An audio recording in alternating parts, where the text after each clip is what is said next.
What is going down, Sourdough Squad? I hope you guys are having a fantastic Friday. We made it. It's Friday, baby. The weekend is upon us. We have a Warriors finals game today. Whether you are a Warriors fan, you're not a Warriors fan, you don't care about basketball, something that is going on in today's world, if you haven't noticed. I got my Curry Davidson jersey on just for the occasion. Hello, Turk. Good to see you. Hopefully you guys are having a good Friday today. We're gonna just talk about some stuff. We're gonna see what we think. We're gonna throw some stuff against the wall, see if it sticks. We're gonna talk a little bit of Trey Lance. We're gonna talk about what we kind of project his season to be, and we'll talk about if we think that he can actually be a potential dark horse candidate. But quickly, before we get into it, who's going to win? Is it going to be Dubs, or they going to get embarrassed again by the Celtics? Because the Celtics showed up and they made the Warriors feel it. Who do you think's going to win? Is going to? I see already Boston 3-1 in the chat. Hey, that could happen. That very, very well could happen. Don't want it to get there because I think we understand if Boston takes it home, we're not going to like it. At least me. I'm sure a lot of other people will like it. But Boston's playing great basketball so far. So we'll see how it goes. But you know the vibes. Drop an SDS in the chat if you're vibing with your boy. We got some SDS coming in already. We see the bread gang. Let's go. But we'll get into our topic at hand here very soon. Shout out, Paul. Appreciate you, my boy. I think Paul's overseas too.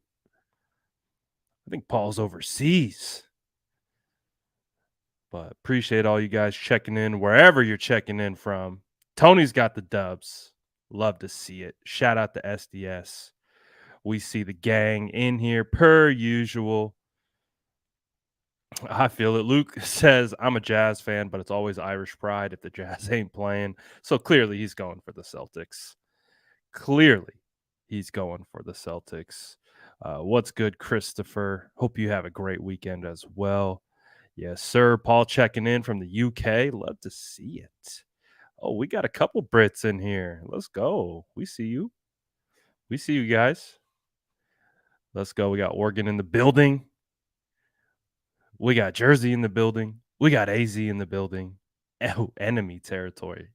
Those are some of my favorite fans. I know, like Jason and I, Ponte, we've kind of had this conversation because he's from New York, New Jersey. And people like, oh, how are you a 49er fan? And all that kind of stuff.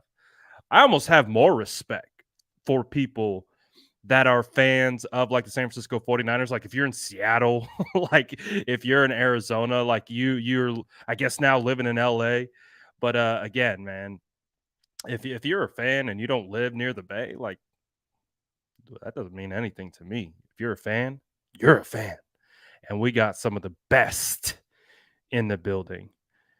Keith says my Colorado Avalanche awaiting Tampa Bay or New York Rangers to win the East. What's good, Tyrone? We got 808 in the building. Shout out all the SDS. You might be waiting for a long time, my boy, for some of that mini camp footage. I don't know if the 49ers are going to do it. Maybe. We'll see. We got Texas in the building. We got Chicago. Happy Friday, north of the border. Gotta love it. Is George Kittle considered a honorary Canadian with all the Canadian accents that he does? I would think so. We got Connecticut in the building, South Carolina. Look at this. Look, we're all over the place. Virginia. Oh, I would imagine. But again, we have respect for anyone who is a fan that is away from the Bay Area. Again, it's hard. One of the things that I've noticed since the Rams have won the Super Bowl is, oh my goodness, those Rams fans are walking around with their chest all up, just talking trash any chance they can get. We know why. We know why.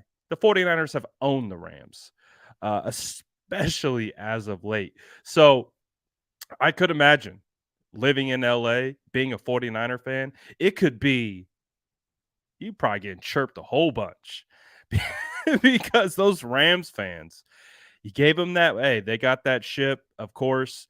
Had to go through the Niners to get there. Niners almost pulled it out, but oh boy, they love to remind us any chance they get. So definitely feeling for all my LA 49er fans.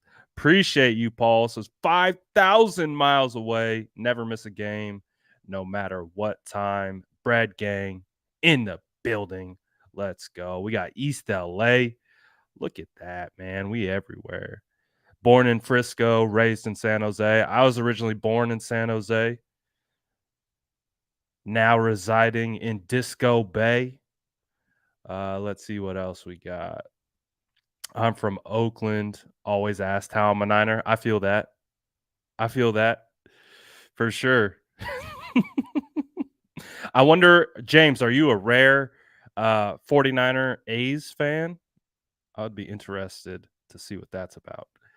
But shout out everyone all over the world. We can say the SDS is worldwide. Prestige worldwide. SDS worldwide. We got SDS in every corner of the globe. You love to see it. You know the vibes. Smash that like button if you haven't already. Let's get these likes up and let's talk a little bit of Trey Lance. So, do we think now? I want to start off this particular topic in a very specific way.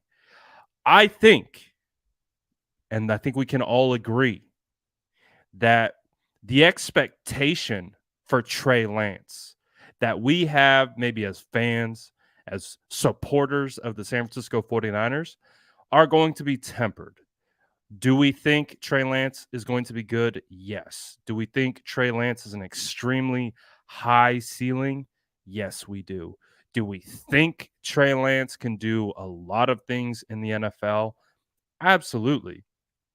But when we talk about expectation, I think the expectation is going to be tempered. We aren't going to put the expectation that Trey Lance should be a dark horse candidate for MVP, the expectation that Trey Lance is going to be an MVP candidate. However, we can take a step backwards. We can look at Trey Lance. We can look at the attributes. We can look at the offense with which within he is playing in. Kyle Shanahan's scheme.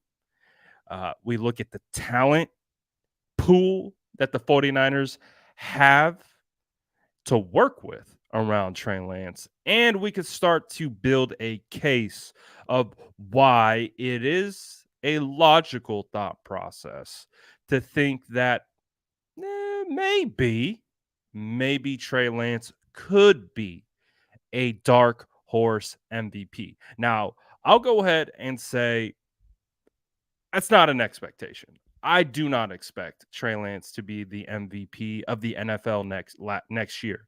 But we can also look across the NFL and see how the landscape has changed. We can see if the guys that we would anticipate being in the MVP race, if they're going to be in that same boat. Because we look at Aaron Rodgers. Aaron Rodgers is back-to-back MVP. He's put up great numbers, and we understand it's a numbers game. If you put up stats and you put up gaudy stats, you're going to have a good shot at MVP, especially if you play the quarterback. So just looking at it from that standpoint, check one box. Trey Lance plays quarterback. Look at Aaron Rodgers. What offense does Aaron Rodgers execute out of? He plays in a Kyle Shanahan type scheme. as you have LaFleur, who is a descendant of the Kyle Shanahan system. So you have that at play. Hitman says, I'm enjoying playing Madden with Lance so far. Really hope he pans out. Hashtag Niners or nothing. For what it's worth, my Madden dynasty with Trey Lance at the helm is unstoppable.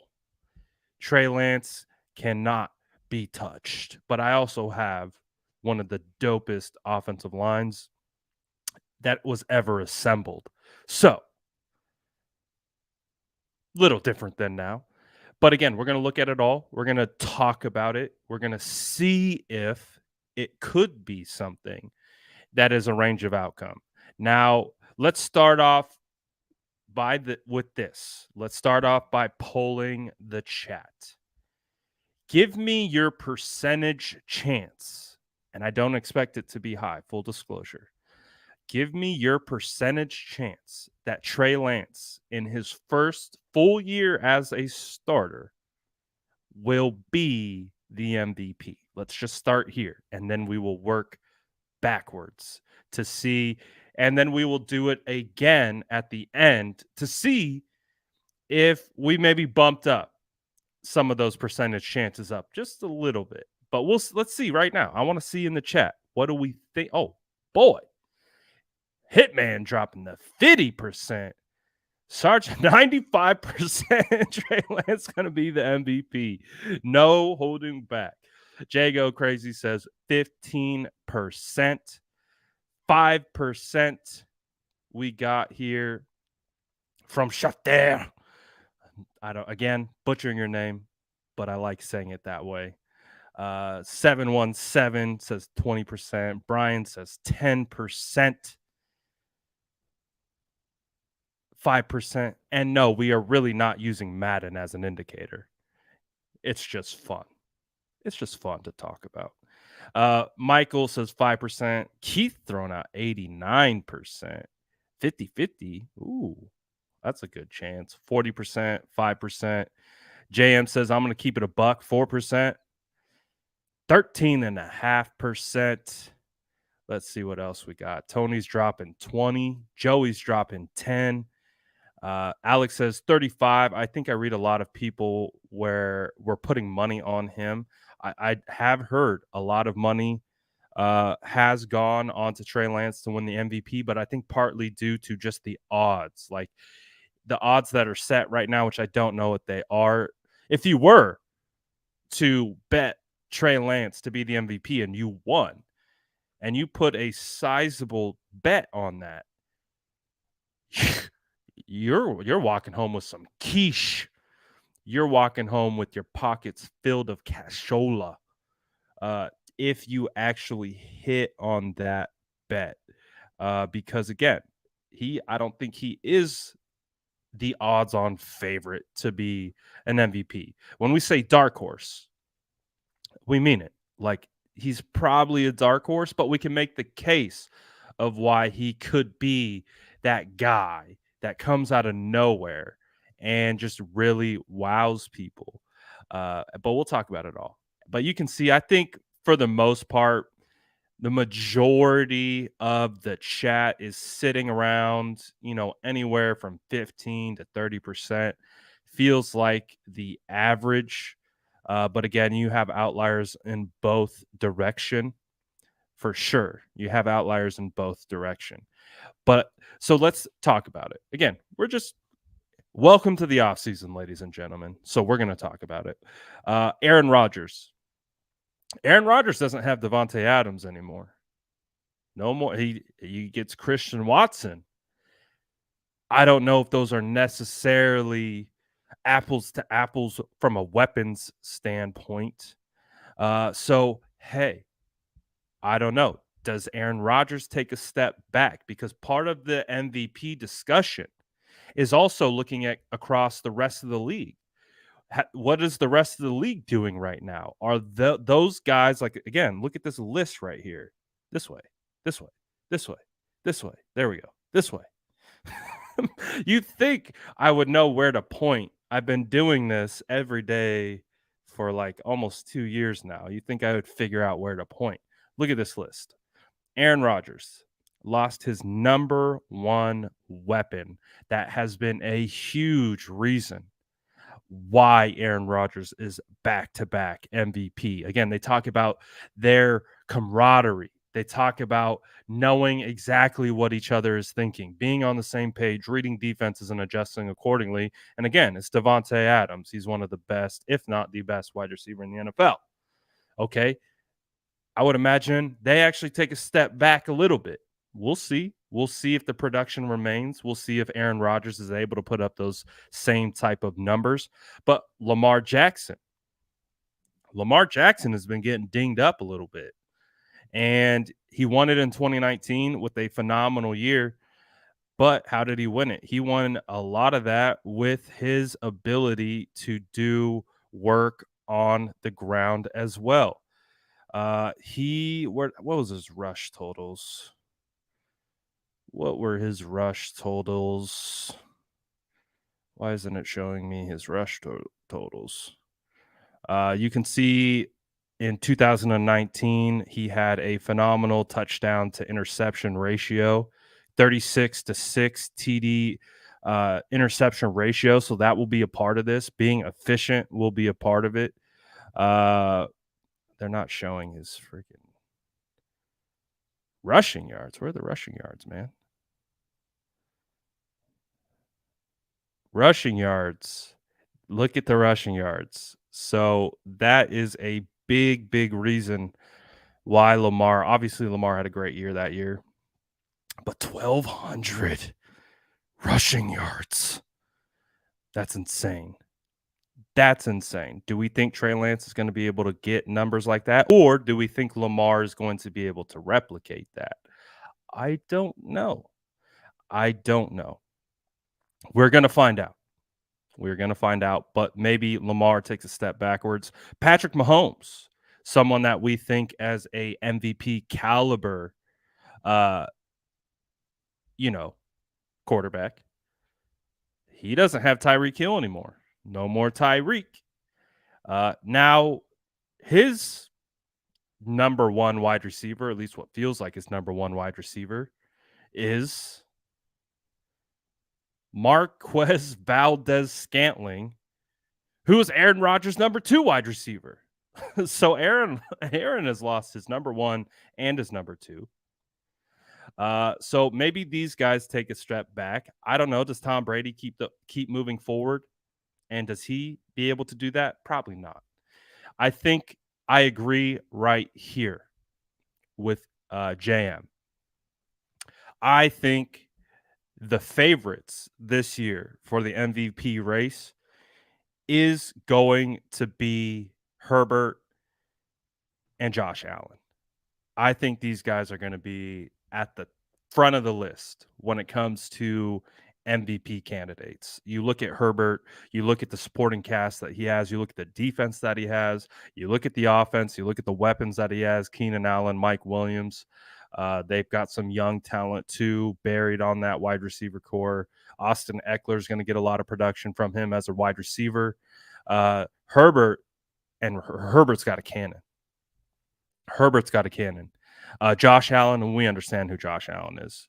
Josh Allen has quickly become one of the best quarterbacks in this league. Keith, is that right? We only got 7 likes in this chat. Come on, people. 7 likes? We can do better than that. You better like this if you want Trey Lance to be the MVP. Come on now. Smash that like button if you haven't already. I think Joe Burrow is going to be a potential candidate, but we're going to find out because we understand Joe Burrow. Look at his supporting cast. He has a phenomenal wide receiver core. But let's look at the San Francisco 49ers. The San Francisco 49ers have a solid supporting cast. You have Deebo Samuel, who we imagine is going to be back with the 49ers. What are they really good at? Yak. Brandon Ayuk, Trey Lance, been working all offseason for 2 off seasons in a row. Their rapport seems to be taking on that Aaron Rodgers, potentially Devontae Adams continuity from just understanding what each other expects from their play, how they read defenses, all those types of things. Their skill sets align with one another. You got Jawan Jennings, who's going to be a jump ball god. Throw it up to Jawan. Jawan's going to come down with it. You get Ray McLeod, another yak god. You're going to be able to hit him on tunnel screens, bubble screens, anything you can think of, and you can get that guy going. Danny Gray, 4.33 burner with yak ability. The 49ers have weapons, and can't forget George Kittle. This wide receiver core has a potential to really help Trey Lance put up some of those numbers. He doesn't have to do it all on his own. I also believe that the San Francisco 49ers are going to be have a more concerted effort to get the ball to running backs. I think they are going to get the ball to their running backs, whether that is guys like Elijah Mitchell, maybe, get Juice a little bit more involved out there in the flat, letting him work. I think the 49ers are going to be a little bit more balanced in regards to the entire situation and how their uh, weapons are utilized. I feel like last year, the 49ers kind of had to funnel in the way they attacked 49ers uh, or excuse me, opposing defenses, because we understand. I think Jimmy Garoppolo has the ability he has some elite traits as a quarterback. Again, he's got one of the quickest releases in all of football. You also have his ability to thread the ball in over the middle.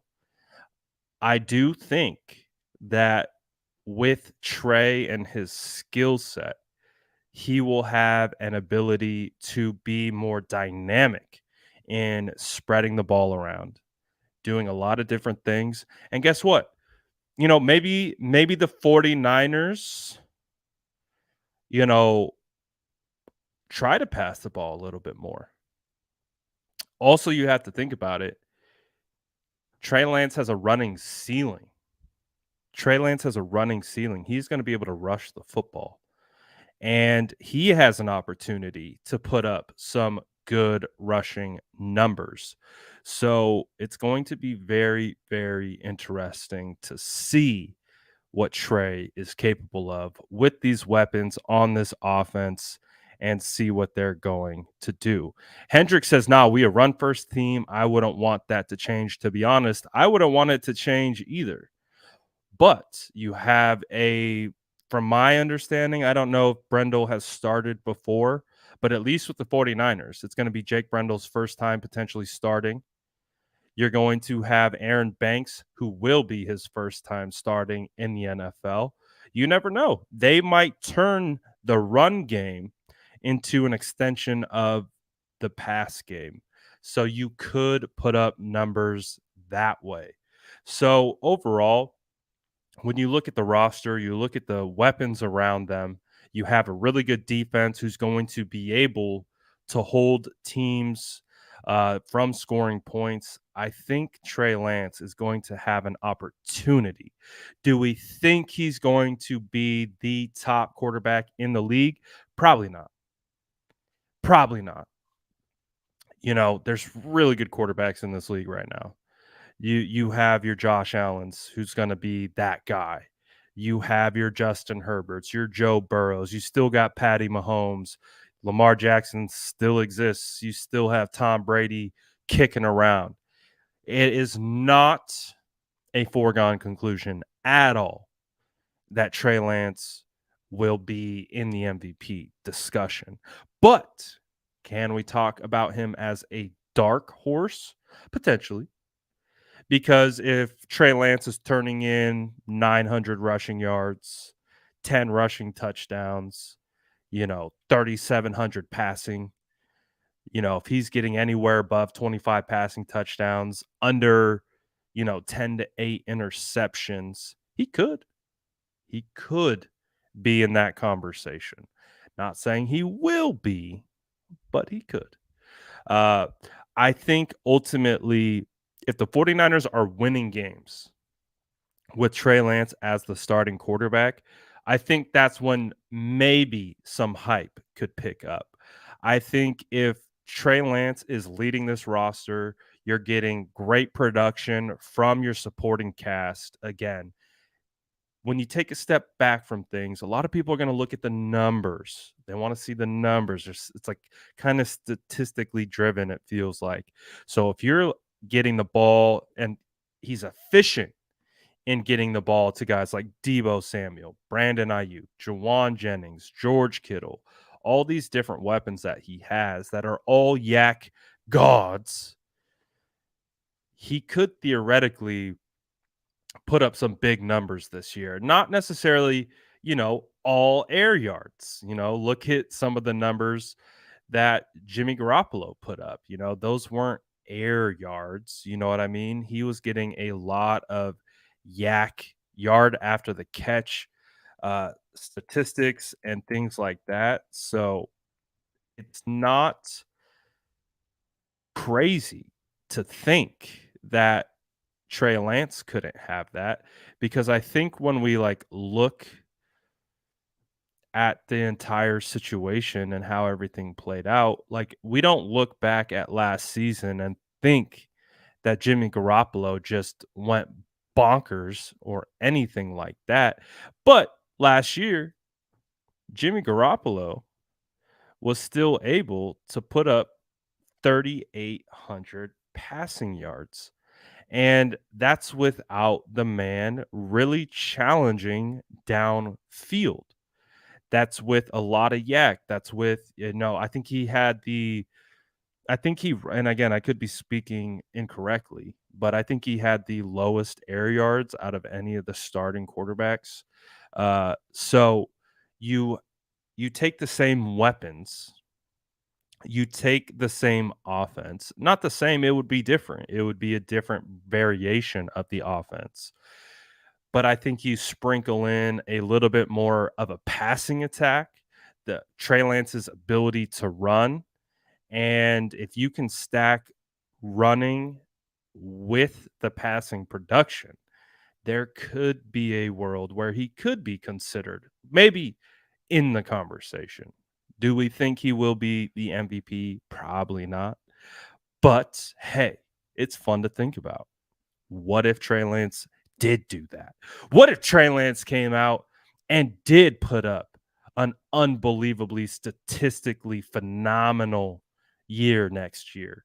What if everyone went crazy? What if we get a situation again where George Kittle threatens to break the receiving record for tight ends on the year? What if we get Debo Samuel hungry to eat, putting up what 1,200, 1,300 receiving yards? Ayuk going crazy. The 49ers implementing more passing to the running backs. You're getting like 800 receiving yards out of the running back room. It could happen. It could. Maybe. I think again, the percent chance is very tiny, and it's also not an expectation, but it could happen. It could. Maybe. We'll see. It's fun to talk about, though. It's fun to talk about, fun to think about uh, in regards to just what the offense is going to look like. Do you guys think that the 49ers offense is going to be high powered? Do you think there's going to be like what if what if what if there's a world that exists where Brandon Ayuk, Debo Samuel, and George Kittle all go for 1,000? That would be fun. That would be fun because you look in division, you look in the Rams, or you look at the Rams, you look at their weapons. They just inked Cooper Kupp to a massive deal. They signed what's his name Allen Robinson in free agency. They still have Matty Staffy. Those games are going to be high scoring. You look at Arizona. Kyler Murray's back. They get his boy from college, Hollywood Brown. You got Rondale Moore going into his second year. You got Zach Ertz. Who actually played pretty darn well for them last year. They're going to get DeAndre Hopkins midway through the year. Those are going to be high-scoring games, I would imagine. I would imagine we're going to see a lot of offense from those. We also know the San Francisco 49ers are going to be playing the AFC West. They're going to be playing Patrick Mahomes. They're going to be playing Justin Herbert. They're going to be playing Derek Carr. So there is a range of outcomes where the 49ers offense will have to score a lot of points just to stay in games. So again, I think from a statistical category, I think the 49ers have the opportunity to put up a lot of stats. Might not totally translate into wins. We're going to find out. But I think they're going to have an opportunity to put up a lot of stats. Do you guys let me know in the chat? And after you guys let me know in the chat, smash that like button if you haven't already. Do you think that the 49ers will have a top 10 offense? Obviously, for Trey Lance to be considered an MVP candidate, they need a top 5 offense.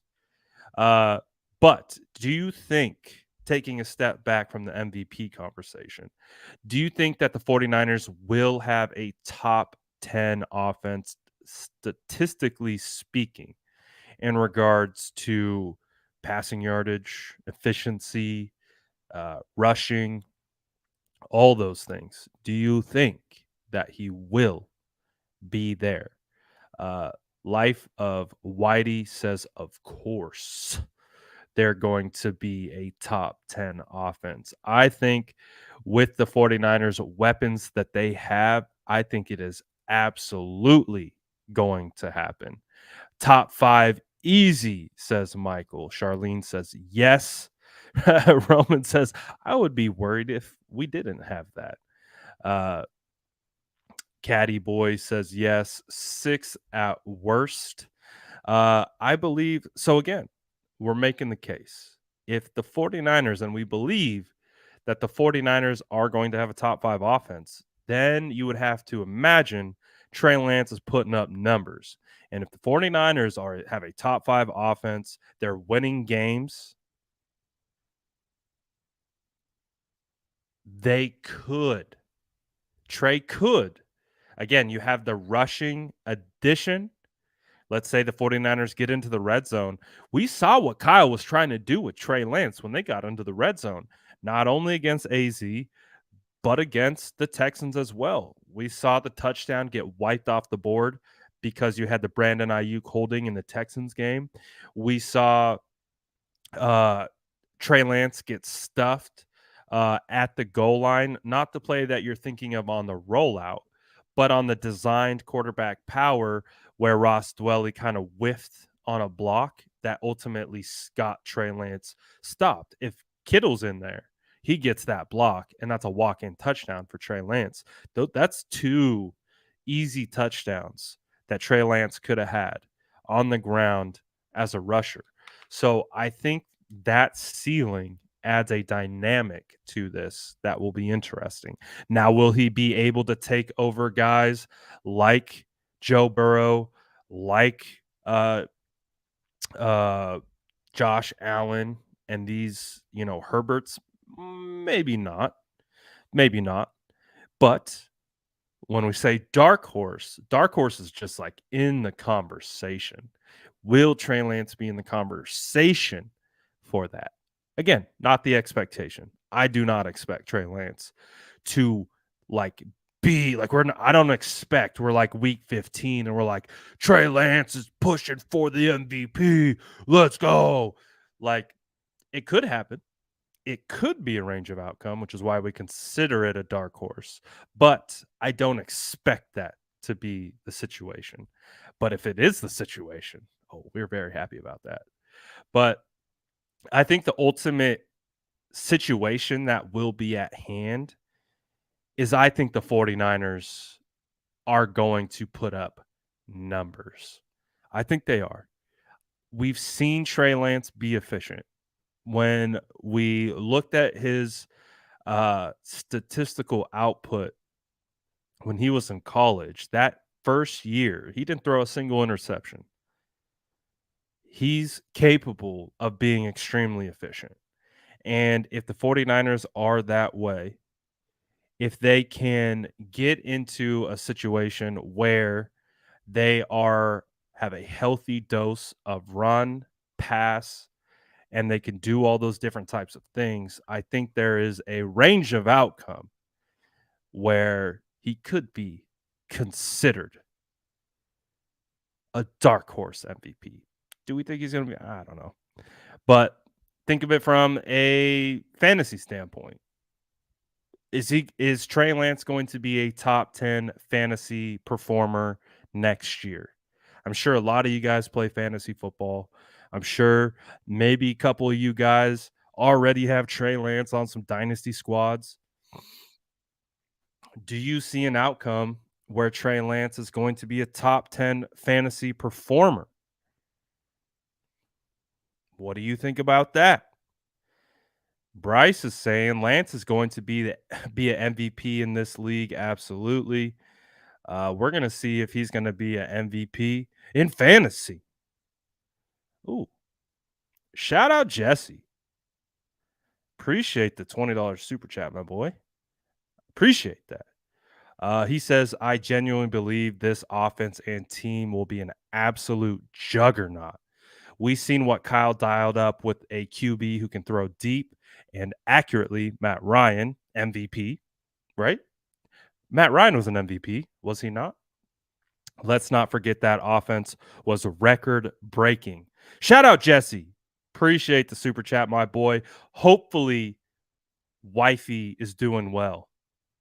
Hopefully, Wifey's doing well. Shout out Wifey.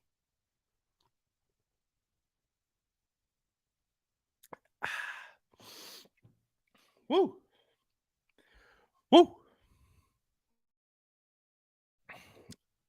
But it's a good point. Matt Ryan won an MVP with what? Julio Jones, Mohamed Sanu, Taylor Gabriel. Those were his top three. Austin Hooper was the tight end. I mean, I get it. It was peak. It was prime Julio. Prime Julio. But you're stacking prime Julio against prime Debo. Potentially prime Ayuk. Potentially Ayuk could ball. Ayuk could ball. They call him Mini Julio, if you don't forget. If you didn't forget, they call Brandon Ayuk Mini Julio. But yes, Roman says prime Julio was different. Absolutely. Prime Julio was the definition, the standard of what wide receivers, elite wide receivers should be. A lot of people will argue, Megatron, Andre Johnson, but Julio was very good. Very, very good. But we got Kittle still. So I'm very interested. Ooh. Wifey said drop merchandise. Drop merchandise. She wants the SDS merch. Let's say next week. How about that? Is that a good time? Would you guys be down for some SDS merch to drop next week? I feel like that would be a good time. We got what, Friday today? Maybe next Monday. Maybe next Monday we'll drop some SDS merch. Maybe we'll do it live on the show. So make sure you tap in next week. He said today. Let's do next week. I got a locked and loaded. So we're gonna do it next week. SDS merch next week. We're calling it now. The Jesse's wifey has inspired me to drop the SDS merch next week. So we'll drop some SDS merch here coming up. Very excited. Let's get some SDS merch going, baby. Everyone's no today. No, today. We should have international shipping too as well, Paul. Appreciate you, my guy. We should be having that SDS merch here very, very soon. Let's go, baby. We to the moon. It's gonna be fun. Yes, I'm also running behind on the McGlinchey videos. That also needs to occur on the timeline. But let's see here.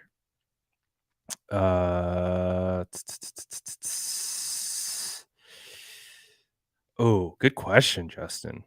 Justin says, "Do you think teams won't be able to stack the box as much against Trey?" No, I don't. I think because we understand, we watched the tape, we did the breakdowns last year. We know what the coverage was doing. We knew we knew coverage was stacking the box, and not only were they stacking the box because they know the 49ers want to run the football, but they were almost the stacking of the box also worked again with the passing game because Jimmy wanted to go over the middle. So you can bring the safeties down. One safety would constantly squat in the middle of the field, which would be theoretically the box area. And they would be trying to pick off which in breaking route he was going to target. So not only were they squatting or stacking the box in regards to stopping the run, they were stacking the box in regards to throwing it because they wanted Jimmy to throw outside the numbers. They wanted Jimmy to attempt to throw it deep. They were daring him. And we know what Jimmy was trying to do. He was trying to be efficient over the middle and doing all those types of things. So I don't think they're going to be able to. And if they try to, I think Trey Lance has the ability to expose these types of defenses, not only because he's now going to have the arm strength and the ability to be able to hit Ayuk on these deep breaking routes, or any Jawan Jennings deep or Debo deep or Kittle deep, but the second chance ability that he has, his ability to break out of the pocket, keep his eyes downfield, find a streaking wide receiver open, and just dropping a dime on him. I think defenses are going to have to be very, very cognizant of that. The fact that Trey Lance can extend plays, the ability to extend, which then can create holes in the defense. If they're stacked, they're going to be much bigger holes on the backside of the defense. So let's say they contain it, they want to go short to intermediate and they're squatting on it and they contain it, and you get a little bit of pressure from the defensive line or whatever. Trey Lance can break free, he can dip out, keep his eyes downfield, reset, and throw over the safeties that are squatting or the linebackers that are kind of squatting over the middle. So if they want to, I think if the 49ers want to stack the box, please. Because I think for the first time, we the 49ers will actually have the ability to say, okay, well, we're just going to go over the top now because we couldn't. It felt like we couldn't do that last year. It felt like no matter how many times defenses stacked the box and it was a pass play, what the 49ers were trying to do is they were trying to run clear out routes. So, like, let's say you'd have like Debo clear it out. So, and because we knew how much attention Debo was getting, he would get the bracketed coverage where you had the safety over the top and you'd have the guy underneath and they would bracket Debo. So they would try to get the clear out routes where the guys would bracket on Debo, follow him, and then you'd get Jawan coming behind him, still attacking the middle of the field, but it was in the sense of, okay, how do we open up the middle of the field because they're squatting in the middle of the field? So what did they do? They would run clear out routes where they'd have a Kittle, a Debo, try to clear that out. You run Ayuk long to maintain pushing one of the defenders deep, and they would try to sneak someone behind one of the clear out routes. And That's how they were able to be successful. They were able to kind of work the play action, and when it was, a designed pass, they would run the clear outs. They would clear out the zone and they would come right behind it. And because Jimmy Garoppolo has such a quick release and can zip it in there, when you just shift a linebacker over a half a step, like Garoppolo could zip it in there. He could just bang it on whoever it was. And so you would just get a ton of crossing routes, ton of clear out routes, and they would either try to bang it on him right away or they would use that guy as a decoy to pull someone over and then they would bang it in right behind him. So I don't think teams are going to have as easy of a time stacking the box. But if they do, they're going to be stacking the box to truly stop the run. I don't think teams are going to be stacking the box to stop the pass. And I think that's going to be a major difference just in how we see teams play the 49ers offense. Because again, it was crystal clear. Teams were not afraid of the 49ers going 15, 20, 25 yards over the top on them. And they would almost dare them to do it, and they still wouldn't do it. They would just work within that. They're going to squat on all these passing routes. Okay, we're going to run clear outs, and we're just going to clear it out, and we're going to open up the zones, and we're going to bang it in right behind them. And I think the 49ers now, if they did something, defenses did something similar where they're walking safeties down or they're keeping nickels like in the box or whatever, the 49ers are going to be like, ooh, you see this? Like, you're going to get one of those like Trey, like Ayuk. They're going to be like, hey, you see that? You see what they're doing? They're going to squat on this in-breaking route. You see that? Go deep. See that? You're going to have no safety help over the top. You're going to be in one-on-one, Ayuk. You see that? They're squatting on the middle. Go deep. Run a 9. And then you're going to get Trey just wake up, honey. #arm fitness. So great question, Justin, though. I think that's going to be a major difference that what we're going to see on the way defenses play the 49ers offense. They're going to stack the box eventually because they're going to have to stop the run. But if we can get into that dynamic, when we can get into that dynamic of defenses like, oh crap, TDP up the middle.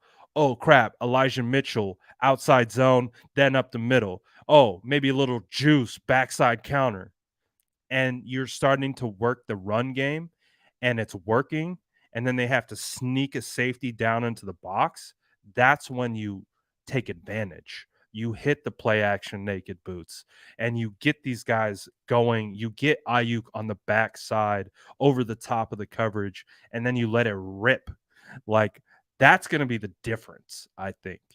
I don't think it's going to be something that we see just like going crazy like right away. I think there's going to be a rhythm to it. I think they're going to take the steps, appropriate steps to get there. But once they get there and they find that rhythm and they start to understand how defenses are going to play Trey, what they're going to do when they start bringing in zone read, and they could run zone read, basically run pass options. I think that's one of the things I'm going to be most excited about is zone read in of itself is an option. The quarterback has the opportunity to either pass it or pull it and run it himself. But what I'm interested in seeing is if they do the zone read, but it's a run pass option, meaning it's still a zone read. You still have the mesh point action between the running back and quarterback. But based on how Trey is reading the defense, it could be a pass too. Like, let's say the D end stays home and covers Trey. Let's say they stack the box and it's a zone read. Okay, I'm not gonna hand it to Elijah, and I'm not gonna pull it to run it. I'm gonna pull it and right over the middle to Debo. Again, manipulating stacked boxes. If you're gonna be able to use zone read, you're gonna have 11-on-11 football. Okay, let's take advantage of it. If they're gonna cover Trey in the run game, they're gonna stack the box to stop Elijah on a zone read concept. Let's take it one step further and make it a zone read run pass option. So we can hand it off to Elijah. Trey can pull it and run, but if both those things are covered, guess what's going to be open? Oh baby. Get a little whoop, whoop, touchdown. So great question. Got me pumped too. Got me pumped too because we did offensive breakdowns every week on this channel last year. Every week we pulled up the all 22. We went through every offensive snap or pertinent offensive snap. We know how defenses played the Jimmy Garoppolo offense. It was predictable. It was limited. They were successful within it, but it felt like there could be so much more to come out of it. So I'm very excited about what Trey Lance brings to the table. And again, we're talking dark horse. Jimmy put up 3,800 passing yards in that offense, where teams knew what he was doing and were just like daring him to still do it. And he still put up 3,800 passing yards. Now you work in these concepts of 11 on 11 football. You start working in these different wrinkles. Trey Lance's running ability, like the yak part of it, like there is a world that exists where Trey Lance does eclipse 4,000 passing yards, and maybe, just maybe, if Trey eclipses 1,000 rushing yards, if Trey goes for over 4,000 passing and 1,000 rushing, that's when we're talking MVP. Doesn't mean he's going to do that. Doesn't mean that's what it will be, especially in year one. But if it does get to that point where you getting these defenses in constant conflict with, is this a pass? Is this a run? Is this play action? Is this a zone keeper? What are they doing? Because we know that's what Kyle wants to do. We know Kyle wants to get defenses in conflict. He wants them to bite on one thing and bang it on the backside of what they're trying to stop. So that could benefit Trey Lance ultimately in the long run, especially with his ability to run and go deep. So really, really excited about that. Brad, who do you think will be the number one deep threat, Debo or Ayuk? To me, it's 100% Brandon Ayuk when we talk about deep threat. It's going to be Ayuk, and then I would say number two would be Danny Gray. When I look at Debo Samuel, Juwan Jennings, and Ray McCloud, although Ray McCloud is very fast, I look at Ray McCloud as being kind of that twitch guy where you get him in space and you let the man work. Like, I think Ray McCloud is going to be a factor for the 49ers this year. But I see the way he's used being more of just get the ball in his hands. It doesn't necessarily have to be beating safeties over the top or any of those types of things. I think Ray McCloud, you're going to try to get him the ball in space, short to intermediate, and you're going to let him yak it out. Juwan Jennings, kind of similar. Like, he's going to be that guy to move the sticks. Again, he knows how to get open, but it's going to be short to intermediate. Debo Samuel, I think he can do it all. I think people kind of forget that Debo is a legit wide receiver. I've noticed some of the conversations that I've had on some of the social platforms when talking about Debo. I think a lot of people just have the recent memory of him as a runner, but he's also a good wide receiver. But he works, I would say, more short to intermediate. And I think Ayuk falls into that category of being the deep threat, because when you look last year at tape, that's what Ayuk was. He was that guy running all the deep routes. He was that guy whooping guys on deep routes, but never getting the ball. So I think everyone's going to have a role, but when we're talking deep threat, I think Ayuk is the deep threat. And then you're going to be able to use guys like Danny Gray intermittently. I wouldn't say it's going to. I think Danny Gray is going to have unless there's an injury, I think there's going to be a slow integration of Danny Gray because I don't think they need to rely on him heavily, but he does a lot of things similar to Ayuk, I think. And but I think Ayuk is that number one guy.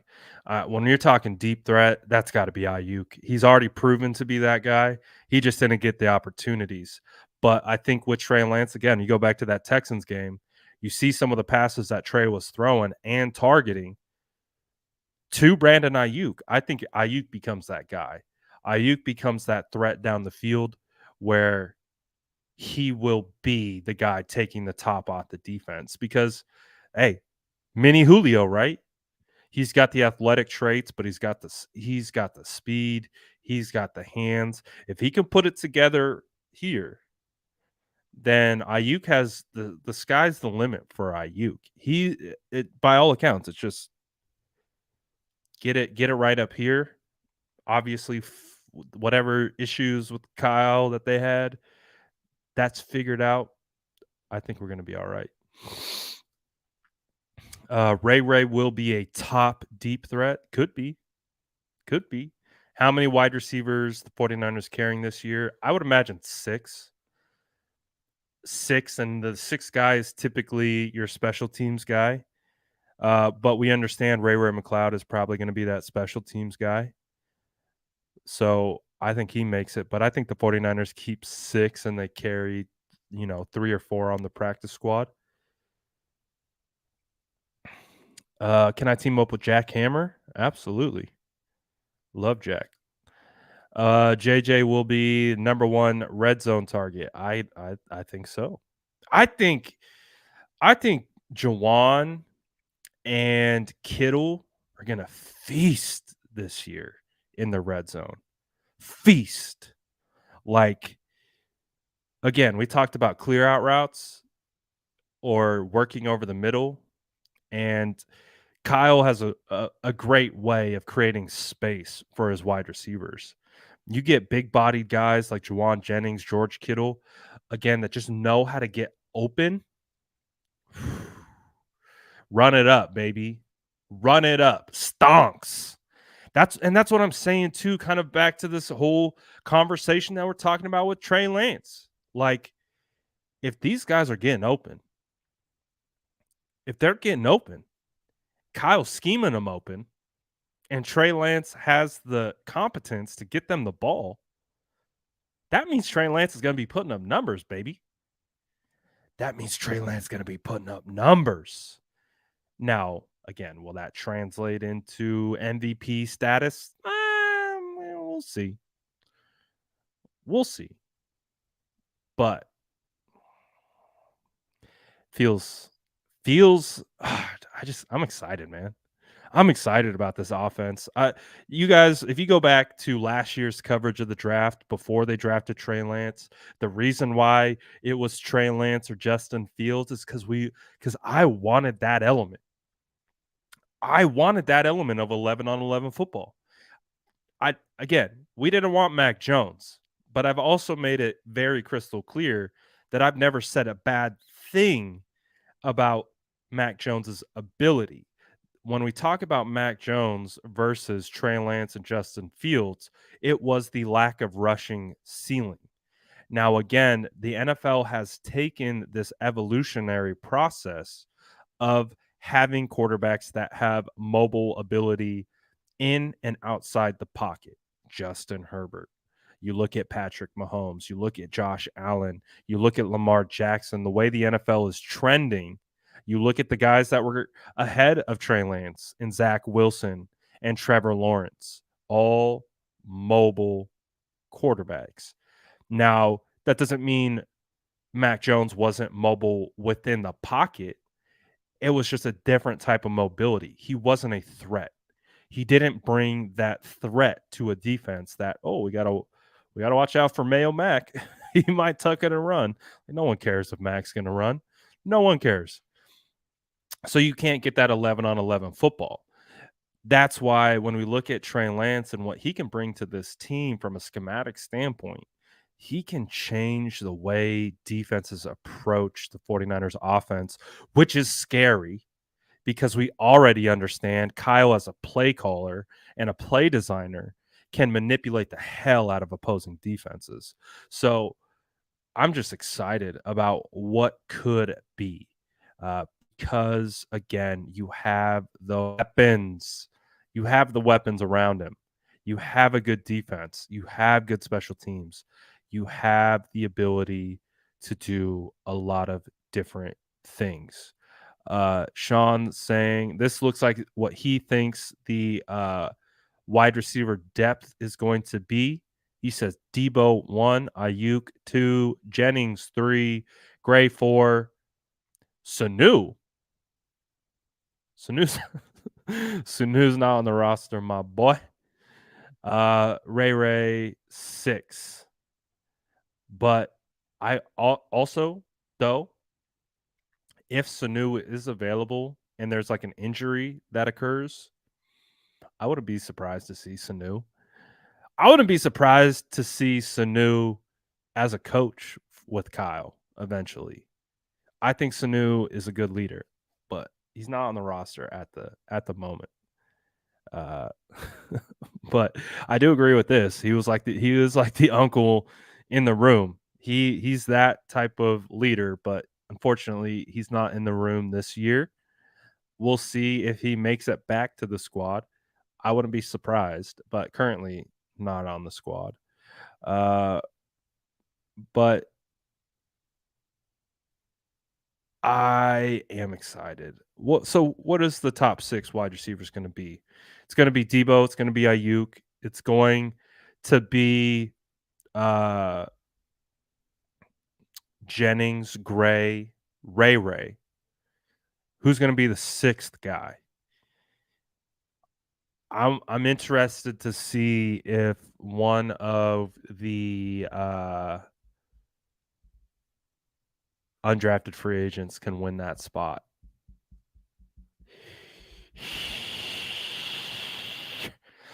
I'm excited for that.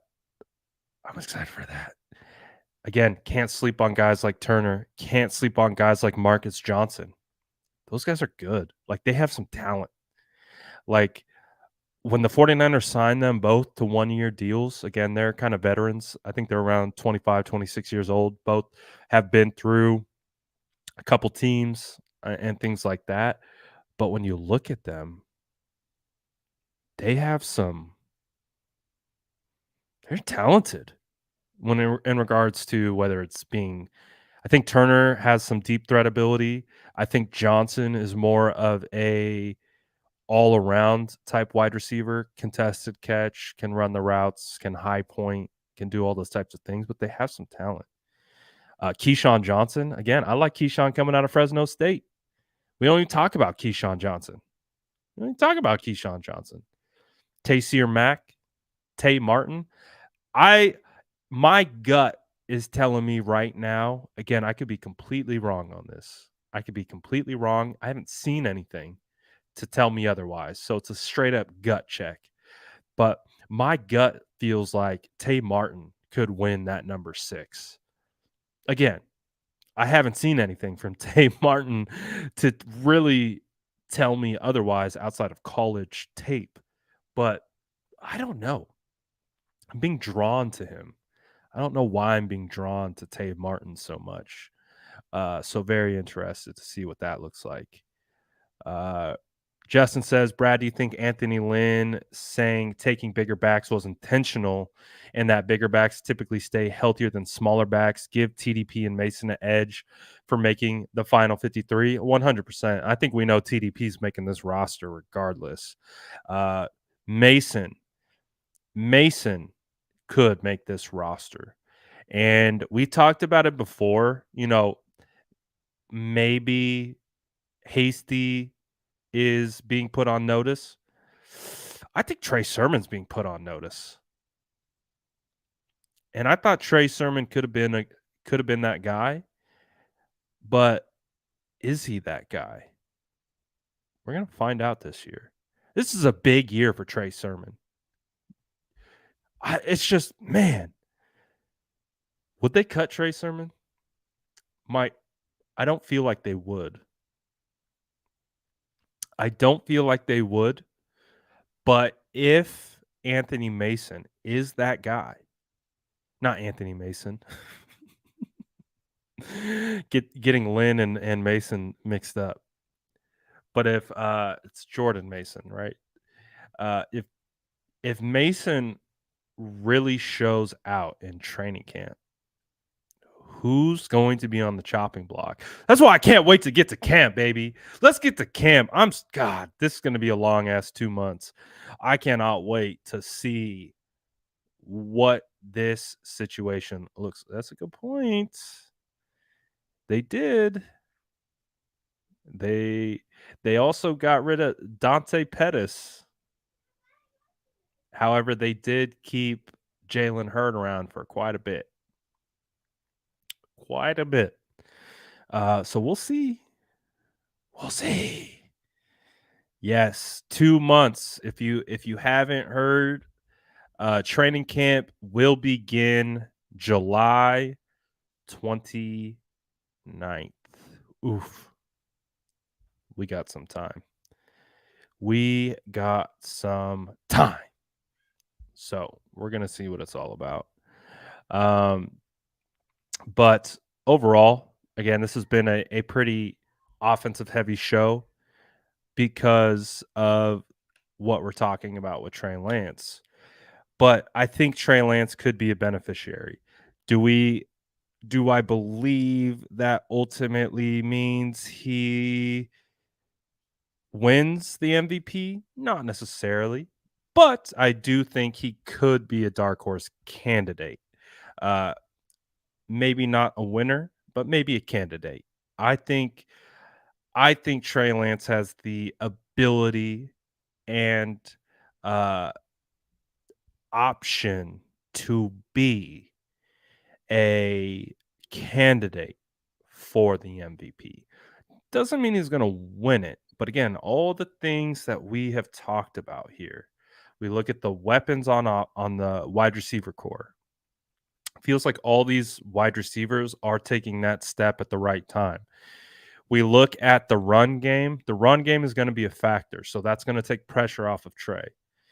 We look at Trey's ability to add the dynamic in the run game from his own feet and what he could do from a scoring perspective. So, again, if Trey Lance is putting up over 4,000 passing yards and he's putting up over 1,000 on the ground, double-digit touchdowns on the ground, and, upwards of 25 passing touchdowns, 30 passing touchdowns, I think he'll be in the conversation. I think it's possible that he's a candidate.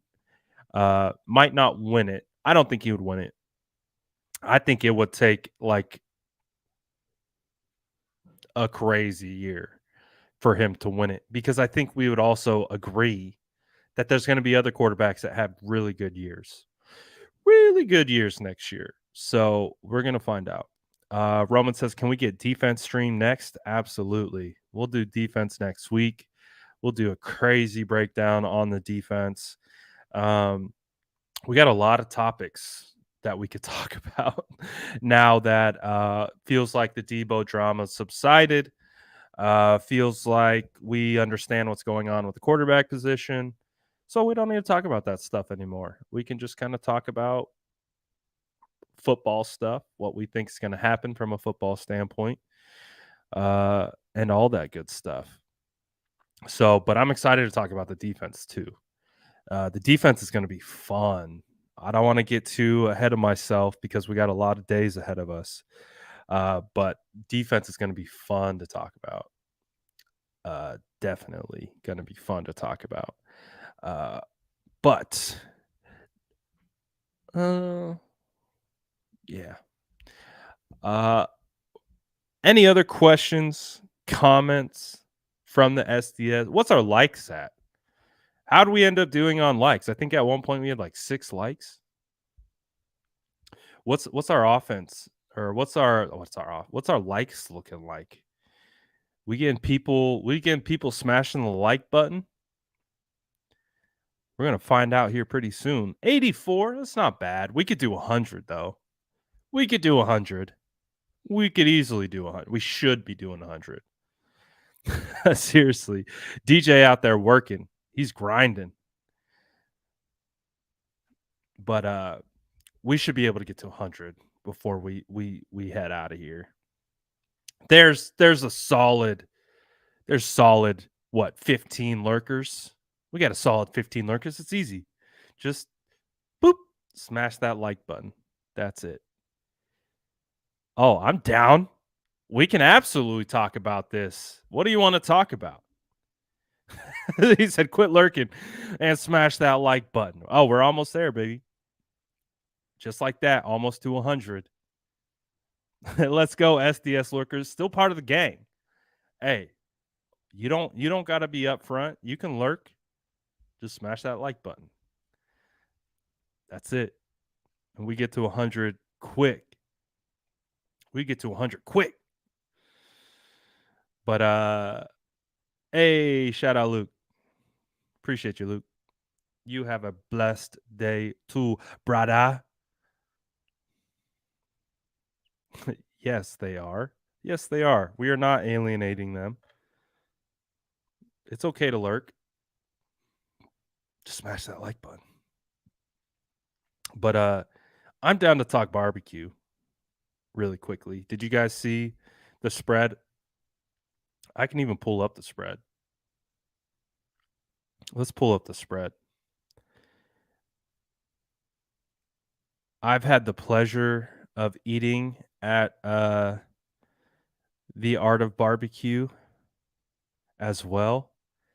Let's see here. Let me get it up. I'm hungry. My stomach is growling right now. And this isn't going to help. This isn't going to help. But if you guys remember, this was on Friday. They had the picnic out there on the field. You'll see the spread here in a second. But so it was cool. I think back in 2018, someone from the 49ers like hit me up on Instagram. They're like, dude, love your content. Want to take you on a tour of the stadium. I was like, hell yeah. So I think it was 2018 going into 2019. So I think it was January 2019. Had someone hit me up from the 49ers. They were like, hey man, love your content. Want to just bring you in, give you like a little private tour of the stadium. So went over, had the tour. Tour was sick, by the way, because I was on this part of the field, their practice field, and their workout areas like right behind them, right here. And I saw Jimmy Garoppolo rehabbing in January after he tore his ACL. Like they showed me the weight room, and sure enough, it was actually hilarious because I was just taking pictures of the weight room. As I'm taking pictures of the weight room, Jimmy Garoppolo walks into the center of my frame, makes eye contact with me, and then immediately dipped out. he said, and I wasn't even taking pictures of Jimmy. I was just taking pictures of the weight room. I'm like, oh, this is sick. I'm in the 49ers weight room right now. And Jimmy Garoppolo walks into the center frame in the middle. It was January. So he was rehabbing, is just Jimmy. And he looked at me and was like, who the hell is this guy taking photos of me? I was like, I'm not taking photos of you. I was just taking photos of the weight room. You just happened to walk in the middle of my frame. But anyways, at the end of the whole thing, I was like, because these guys have catered 49er events before, I was like, I got to go to this spot. So this spot is in San Jose. And I was like, I got to go to this spot. And went and had a fantastic, their barbecue is fire. I mean, speaking of it, I can even pull up probably some of the photos. Let's go to it. Yeah, right here. This was we're gonna go down. We're gonna go down memory lane now. This was 2019. Shout out the homie who brought me in. Uh, so this is the media portion. Obviously, was all torn down for the year.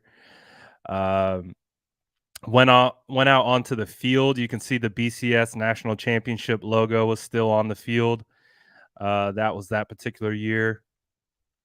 When I think it was Alabama versus Clemson. This was just one of the walls that they had that I thought was pretty cool. This is part of that like side area where they do all their like training and stuff. Uh, there's just more pictures. So this was it. So you took this shot right before Jimmy walked into the frame. So Jimmy was like over here, and I didn't know. I'm just snapping my photos. Kid in a candy store. Look, it's like the freaking Bigfoot sighting.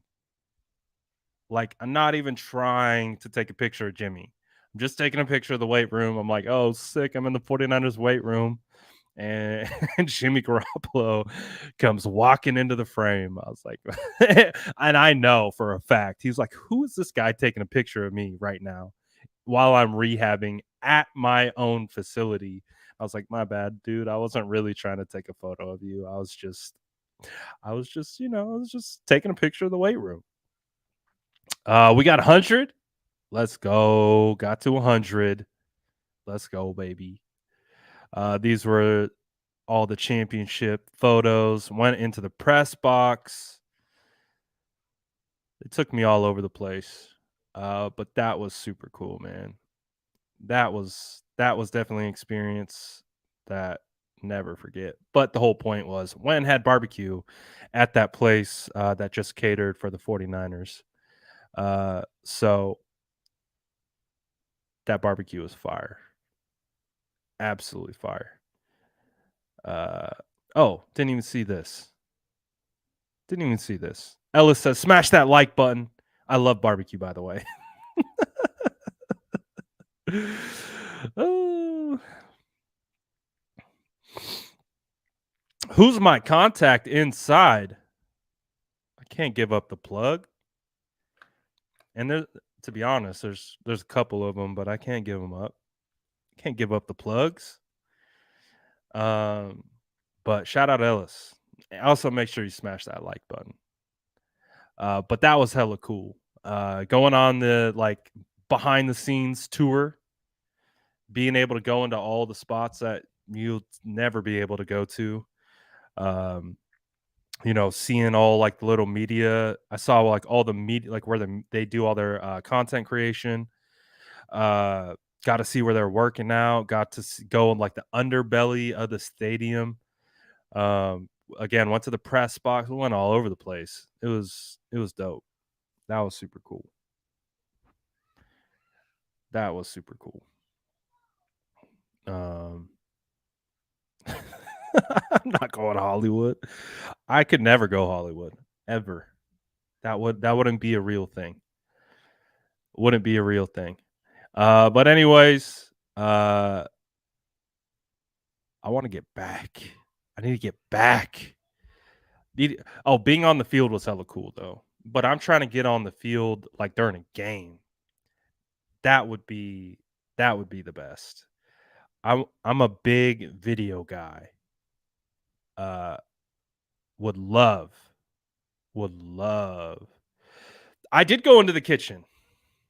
I did go into the kitchen. I went into the dining area where they got like the buffet line. I didn't get any food though. If I would have gotten food, I probably would have mentioned it. But I didn't get any food, unfortunately. No food for me. Oh, Belize? What's good? What's good, Belize? Belize in the building. Let's go. Love to see it. But it was a lot of fun, man. Uh, shout out the homie who brought me in. That was a good time. That was dope. But any other oddball questions? We're gonna get plenty into the defense. Uh I'm probably eventually gonna do position breakout episodes where we can start to do those types of things. Um this is a good question. Uh Brad, why have we signed so many tight ends? Because that I think that tight end 3 is up for grabs. I think that tight end 3 is up for grabs. I have said it multiple occasions. I don't know if Ross Dwelly is safe. And I like Ross. I like Ross a lot. I was anticipating Ross to take a huge step forward last year. Unfortunately, took a huge step backwards. So I think his step backwards. Also, you have a new tight ends coach, but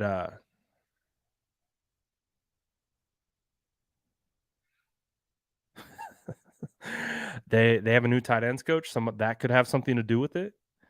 Um, but the guys that they brought in, Fumagalli and Croft, both capable blockers and catchers. Juice is tight end 3. You can't change my mind. I saw I saw your comment earlier. You're saying if something like if Juice isn't a captain this year, we riot.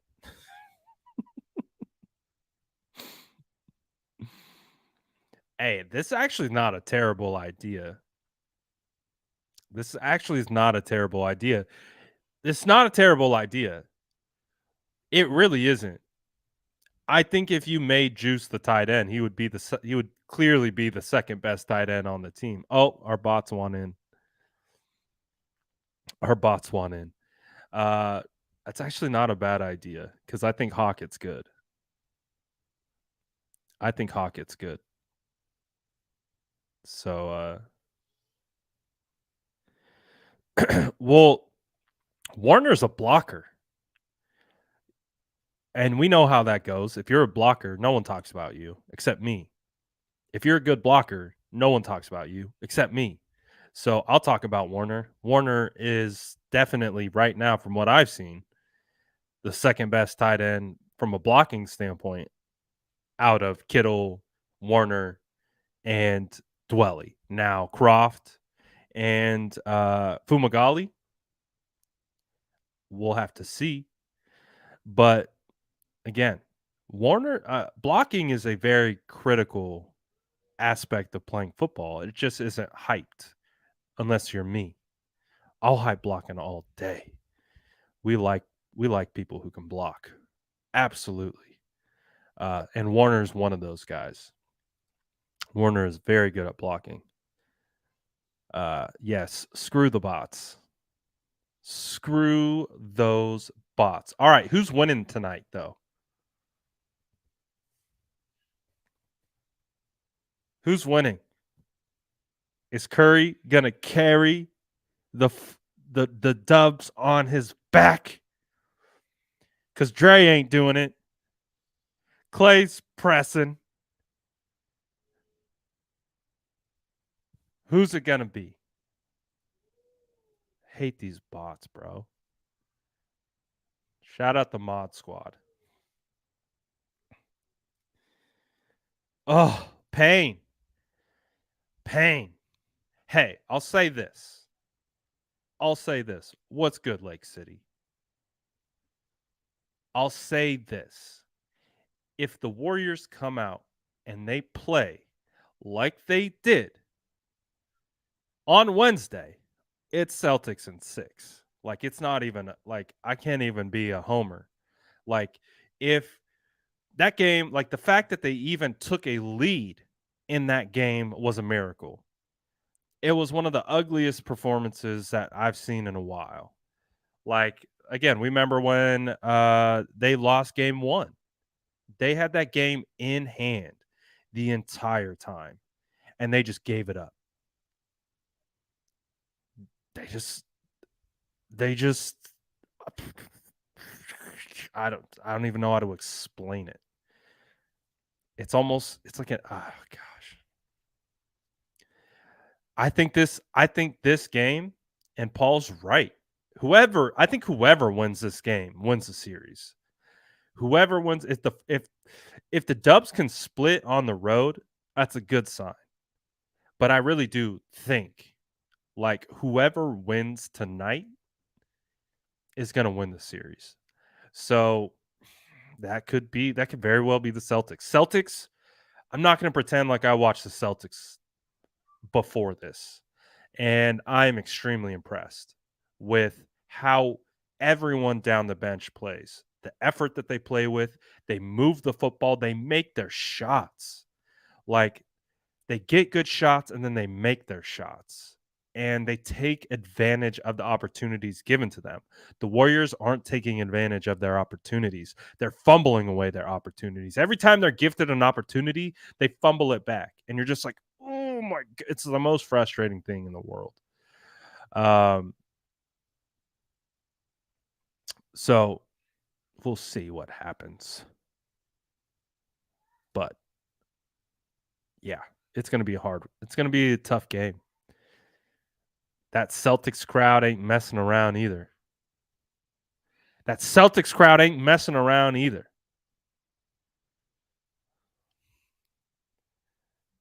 Yeah, well said, Jesse. Dubs have played awful 2 times. No other way to say it. There's a reason for it. I can't say Boston will win. I'm a Lakers fan. Oh, we got something tells me we got a lot of Lakers fans in here. But Golden State Warriors need to bring it tonight or else. I agree. It's now or never. This team, you can't the Warriors cannot give any confidence to Boston or else it's a wrap. It's a wrap. What's Luke saying? Shout out Luke for the $10 super chat. Appreciate you, my boy. He says Boston versus Dubs. I picked the Warriors to win it all this year. When they lost the play-in game last year, Celtics are my squad. So either way, I'll be good with the finals results. Well, I won't be good. I'm starting to get that 2019 PTSD picking back up again when the Warriors lost the last finals they were in. But again, part of me too is I'm just happy. I know it sounds kind of whack. I'm just happy they made it. I'm just glad they get a participation trophy. Like, no, like that. I get it. It sounds whack. But to kind of Luke's point, they didn't even make it past the playing game last year. We didn't know if Clay was ever going to play again. We didn't know if the big three were going to be something that we saw again. So ultimately, there's a little bit of that, like just happy to be here kind of thing, but that doesn't win championships. Being happy to be here doesn't win you championships. You got to have that dog in you. Got to have that Juwan Jennings dog. You got to have that in you, that Debo dog. We got to see the Warriors come out and put their foot on Boston's throat and not let them get up. But we'll see. I don't know. We'll see, man. We'll see. Objection, Your Honor. Lack of foundation. Hearsay. He says 3-1, Brad. Let it go. I will not. Brad Luke says, I can't wait for the game. And to clarify, you are a Jazz fan. You are out of Salt Lake, from my understanding. Again, Salt Lake has some of the best skiing in the country, if not the world. I've been to Lake City. I've snowboarded at Lake City. Not Lake City. Park City, right? No. I don't know. I'm having a mini stroke. Also at canyons before. Great mountains. Um, Park City. Thank you. Jeez, my goodness. My goodness. Park City was fun. Canyons twice. Uh, so, hey, you see Jazz's new jerseys though, like a highlighter jersey. But we'll see though. It's a big game for the Warriors, man. It's a big game for legacy. It's a big legacy game. A lot of people love to hate on Steph. I don't know why, but they do. They like to diminish who Steph Curry is. Legend. But it's a big legacy game. Big time legacy. Uh Gonna be very, very interesting. Appreciate you, Gav. But yeah, huge legacy game. This is like it's more than just winning a championship. The Warriors have done that. They've done that. For Steph, for this man, huge legacy. So he knows what's at stake. That's a lot of pressure for the Warriors. I kind of feel like the Celtics are playing with house money in a sense. You know, like they don't like they haven't been hated on like the Warriors have. And they don't have that pressure. It's a bunch of, Jaylen Brown, it's a bunch of guys who will be guys. Those names that everyone recognizes here pretty soon, especially if they win. But man, the legacy game for Warriors, for Steph. Because if Steph doesn't win, people are going to come at his neck. People are going to come at Draymond. Draymond needs to play better, though. My former or my podcast buddy, you know, my podcast partner in crime, Draymond Green, needs to play a little better. So let's do this. We'll end this. Obviously, we got that game coming up. We've talked a lot of 49ers football up until this point. We're talking a little basketball. If you're just now joining me and you're like, what the hell are we talking about? We're going to do let's do a little win prediction. Let's end the episode with a Warriors Celtics win prediction. Who wins tonight? Warriors W or Celtics W? Drop it in the chat. Just want to see. Just want to see. Also, don't forget to smash that like button. But I do want to see what you guys think your predictions are for who's going to win tonight. Warriors or Celtics. We even got a score. 118 to 109 Golden State Warriors. Warriors W. I'm assuming this is a Warriors W. Warriors. Seize up.